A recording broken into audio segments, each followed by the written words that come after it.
محسن شاہنواز رانا صاحب، نون لیگ نے آج سے باقاعدہ اپنی انتخابی مہم کے آغاز کا اعلان بھی کر دیا. کیوں آپ کو لگتا ہے کہ حالات آگے ہیں کہ اب انتخابات کی طرف جانا چاہیے، اور پہلے جو ایک مطالبہ مسلم لیگ نون کی طرف سے سامنے آتا تھا کہ پہلے غلطیوں کو درست کیا جائے اس کے بعد انتخاب ہونا چاہیے؟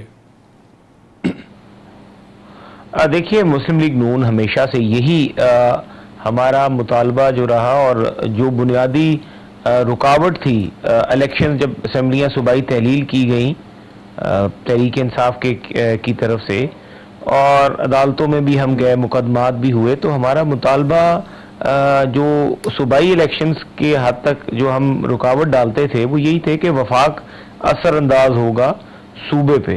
ہمیں الیکشنز پہ کوئی اعتراض نہیں تھا، ہمیں اس طرز عمل اور اس طریقہ کار پہ اعتراض تھا. تو اب تو وہ اعتراض ختم ہو گیا. اب تو جب قومی اسمبلی بھی ختم ہوگی تو پھر پیورلی دونوں حکومتیں، مرکز بھی اور صوبائی بھی، وہ جو ہوں گی وہ کیئر ٹیکر سیٹ اپ ہوگا. اور کیئر ٹیکر سیٹ اپ جو ہے وہ الیکشن کمیشن کے ساتھ مل کے ایک شفاف الیکشن کرائے گا آئین کے مطابق. تو اس لیے ہم سمجھتے ہیں کہ اب وہ سارا جو آئینی ماڈل ہے وہ افیکٹو ہو جائے گا. جب یہ اسمبلی ختم ہوگی تو انتخابات آئین کی دی ہوئی جو مدت ہے اس کے مطابق کرا لیے جائیں. لیکن محسن شاہنواز صاحب، یہ کہا جاتا تھا کہ بنیادی جو رکاوٹ ہے وہ تو پیسوں کی دستیابی اور پھر سیکیورٹی کا مسئلہ ہے. تو آپ کو لگتا ہے کہ یہ جو نگران سیٹ اپ آ رہا ہے، اور پھر جب الیکشن کا وقت آئے گا تو اکتوبر کے آخر یا نومبر کے آخر تک یہ معاملات حل ہو جائیں گے، یہ رکاوٹ نہیں ہوگی؟ دیکھیں، میں آپ کو یہ بتاتا چلوں کہ یہ معاملات جو ہیں بہت اچھے طریقے سے حل ہوں گے.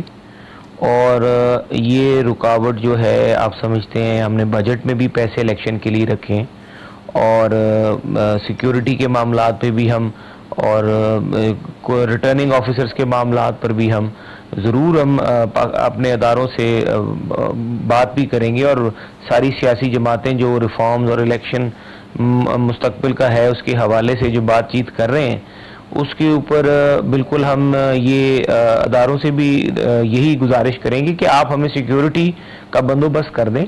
کیونکہ ہم یہ سمجھتے ہیں کہ ملک کی بہتری اس وقت انتخابات میں ہے، اور ایک فریش مینڈیٹ لے کے جب بھی جو بھی آئے تو اس سے جو ہمارے معاشی مسائل ہیں، وہ جو معاشی استحکام ہے وہ سیاسی استحکام کے ساتھ جو ہے وہ یقینی ہوتا ہے.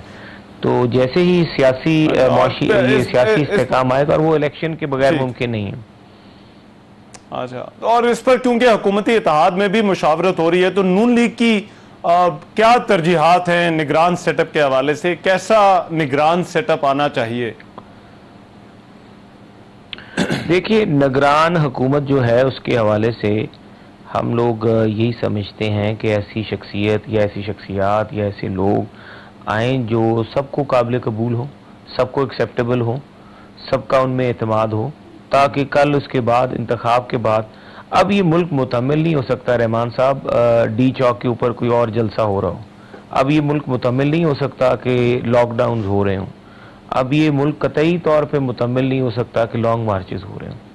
تو یہ کرنا پڑے گا کہ ہمیں ایسے شفاف الیکشنز جو ہیں وہ یقینی بنانے پڑیں گے کہ الیکشن کے نتائج جو بھی ہوں، جو جیتے جو ہارے، اس کو یقین ہو کہ بھئی میرا الیکشن شفاف ہوا ہے اور اس کا حق نہیں مارا گیا، اس کے ووٹ چوری نہیں ہوئے، کسی کو نقل مروا کے، جس طرح 2018 میں نقل مروا کے خان صاحب کو پرچہ پاس کروایا گیا تھا، اور اس کے نتائج پھر پوری قوم نے بھگتے کہ کیا نتائج نکلے، پاکستان کے اداروں نے بھگتے کہ اس کے کیا نتائج نکلے. تو ایسا کوئی ماضی کی جو داستانیں ہیں وہ نہ دہرائے جائیں. تو اب تو اسی طرح کریں گے انشاءاللہ. اور اس کے لیے تحریک انصاف سے بھی مشاورت ہونی چاہیے یا ہوگی؟ دیکھیے، بالکل، اگر وہ انتخاب میں تحریک انصاف آتی ہے اور تحریک انصاف انتخابات میں دوڑ میں ہوتی ہے تو بالکل ان سے بھی مشاورت ہوگی. اور باقی جو ان کے اپنے کرتوت ہیں وہ اپنے کرتوتوں کو تو خود ہی بھگتیں گے. ان کرتوتوں سے ہمارا تو لینا دینا کوئی نہیں ہے، وہ اپنے وزن سے خود ہی گریں. تو جہاں تک انتخاب کا حوالہ ہوگا، جب شیڈیول کا اعلان ہو جائے گا اور تمام میدان میں سیاسی جماعتیں بیٹھ جائیں گی، تو بالکل پارلیمان میں تو تحریک انصاف آپ کو پتہ ہے استعفے دے کے باہر نکل گئی ہے. تو اب پارلیمان میں تو اس عمل کا وہ حصہ نہیں بن سکتے، قانونی اور آئینی طور پہ ان کی گنجائش موجود نہیں ہے. ہاں اگر وہ خود ریکویسٹ کریں کسی لیول پہ، لیکن خان صاحب کی جو اپنی ذاتی کریڈیبلٹی ہے جماعت سے ہٹ کے، ان کی اپنی کریڈیبلٹی جو ہے وہ تو ختم ہی ہو گئی ہے، اور آئندہ آنے والے انتخابات کے حوالے سے پتہ نہیں ان کا سیاسی مستقبل ایک سیاسی طالب علم ہونے کی حیثیت سے، لیکن پاکستان میں کچھ بھی کسی وقت ممکن ہے، یہ ممکنات کی دنیا ہے. لیکن میرے نظر کے مطابق مجھے خان صاحب کا مستقبل نظر نہیں آ رہا سیاست میں. مجھے تو لیکن وہ پھر سوالات نہیں اٹھیں گے کیئر ٹیکر سیٹ اپ پر محسن صاحب، سوالات نہیں اٹھیں گے کیئر ٹیکر سیٹ اپ پر، کیونکہ تحریک انصاف کا تو ابھی بھی یہ دعویٰ ہے کہ وہ مقبول ترین جماعت ہے، خاص طور پر پنجاب کی. دیکھیں میں آپ کو بڑی واضح بات بتا دوں، جو ہوتے ہیں نا جو لوگ جن لوگوں ایک لوگ ہیں وہ ایک دنیا میں رہتے ہیں جس دنیا میں شور اور واویلا ہوتا ہے، ایک لوگ ہوتے ہیں جو سنجیدگی کی دنیا میں رہتے ہیں. سنجیدگی کی دنیا میں رہنے والے لوگ جو ہوتے ہیں، متعمل مزاج جو لوگ ہوتے ہیں، آپ ان کو اتنا شور اور واویلا ڈالتے نہیں دیکھیں گے.